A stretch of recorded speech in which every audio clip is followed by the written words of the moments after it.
In today's video, I am going to teach you how to create a team for Zoho WorkDrive. To get started, open Zoho WorkDrive. Make sure you are signed in to the correct account and that you are on the main WorkDrive screen.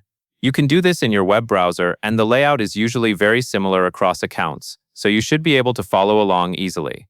Once WorkDrive is open, go to the top right corner of the page and click your profile icon. This is the small account image or avatar that opens your personal menu.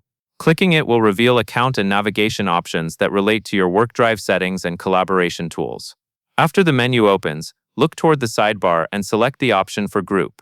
This area is where WorkDrive manages teams and group spaces, so it is the right place to create a new team for your organization or project. Take a moment to confirm you are in the correct section before moving on, because WorkDrive can have several collaboration areas, and you want to be sure you are editing the right one.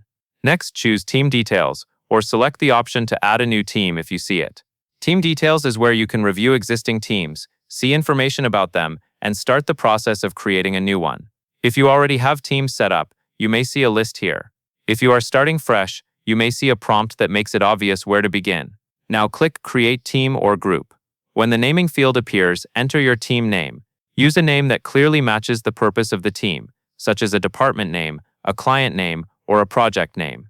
Keeping the name specific and consistent will make it easier for people to find the right team later, especially as your WorkDrive grows and more groups are added. Finally, click Save. This confirms the new team and creates it inside WorkDrive.